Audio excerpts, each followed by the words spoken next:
ನಮಸ್ಕಾರ. ನಾನು ರಾಮಚಂದ್ರ ಭಟ್ ಅಂತ ಸರ್ಕಾರಿ ಪ್ರೌಢಶಾಲೆ ಬ್ಯಾಟರಾಯನಪುರ ಇಲ್ಲಿ ವಿಜ್ಞಾನ ಶಿಕ್ಷಕನಾಗಿದ್ದೀನಿ.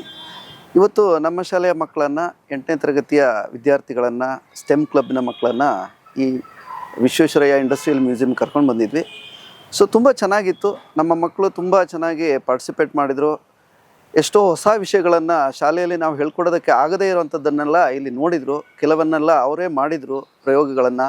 ಭೌತಶಾಸ್ತ್ರ ಇರ್ಬೋದು, ಇಂಜಿನಿಯರಿಂಗ್ ಇರ್ಬೋದು, ಬಯೋಟೆಕ್ನಾಲಜಿ, ಕಂಪ್ಯೂಟರ್, ಹೀಗೆ ದಿನನಿತ್ಯದ ಬದುಕಿನಲ್ಲಿ ಇರುವಂತಹ ವಿಷಯಗಳು ಅಲ್ಲದೇ ಇನ್ನೂ ಹೊಸ ಹೊಸ ವಿಚಾರಗಳಿಗೆ ಸಂಬಂಧಪಟ್ಟಂಥ ಅನೇಕ ಪ್ರಾತ್ಯಕ್ಷಿಕೆಗಳನ್ನು ಅಲ್ಲಿ ಪ್ರದರ್ಶನಕ್ಕೆ ಇಟ್ಟಿದ್ದರು. ಸೊ ನಾನು ಕೂಡ ಸಾಕಷ್ಟು ವರ್ಷಗಳಿಂದ ಬರ್ತಾ ಇದ್ದೀನಿ.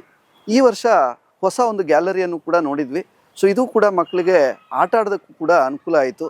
ಸೊ ಆಟದ ಜೊತೆಗೆ ಪಾಠವನ್ನು ಕೂಡ ಕಲಿತು ಅದಾದ ನಂತರ ನಾವು ರೈನ್ ವಾಟರ್ ಹಾರ್ವೆಸ್ಟಿಂಗಿಗೆ ಬಂದ್ವಿ. ಮಕ್ಕಳು ರೈನ್ ವಾಟರ್ ಹಾರ್ವೆಸ್ಟಿಂಗ್ ಅಂದ್ರೇನು, ಯಾವ್ಯಾವ ಥರದ ರೈನ್ ವಾಟರ್ ಹಾರ್ವೆಸ್ಟಿಂಗ್ ಇದೆ, ಇದರಲ್ಲಿ ಏನೇನು ಅನುಕೂಲಗಳಿದ್ದಾವೆ, ನಾವು ಕುಡಿಯುವಂಥ ನೀರು ಬೆಂಗಳೂರಿಗೆ ಹೇಗೆ ಬರುತ್ತೆ, KRSನ್ನು ನಿರ್ಮಾಣ ಮಾಡಿದಂಥವ್ರು ಯಾರು, ಹಾಗೆಯೇ ಈ ನೀರನ್ನು ನಾವು ಸಂರಕ್ಷಣೆ ಮಾಡೋ ಅಗತ್ಯ ಏನು ಅನ್ನೋದನ್ನು ತಿಳ್ಕೊಂಡ್ರು. ಪ್ರತಿನಿತ್ಯ ನೀರು ನಾವು ಎಲ್ಲಾದರೂ ಹೋಗ್ತಾ ಇದ್ದರೆ, ವೇಸ್ಟ್ ಆಗ್ತಾಯಿದ್ರೆ, ಪೋಲಾಗ್ತಾಯಿದ್ರೆ ಅದನ್ನು ನಿಲ್ಲಿಸಬೇಕು, ಟ್ಯಾಪನ್ನು ಆಫ್ ಮಾಡಬೇಕು ಅನ್ನೋದನ್ನು ಕೂಡ ಅವರಿಗೆ ಪದೇ ಪದೇ ಇದನ್ನು ಹೇಳಿದಾಗ ಒಂದು ರೀತಿಯಾಗಿ ಅದು ಮನಸ್ಸಲ್ಲಿ ಕೂತ್ಕೊಳ್ಳುತ್ತೆ. ಸೊ ಹಾಗಾಗಿ ಇಂತಹ ಒಂದು ಅಭ್ಯಾಸಗಳನ್ನು ರೂಢಿಪಡಿಸ್ಕೊಳ್ಬೇಕು ಅಂತಂದರೆ ಹೀಗೆ ಬರ್ತಾ ಇರಬೇಕು, ಅನೇಕ ವಿಚಾರಗಳನ್ನು ತಿಳ್ಕೊಳ್ತಾ ಇರಬೇಕು, ವಿಚಾರ ವಿನಿಮಯ ಮಾಡ್ತಾ ಇರಬೇಕು.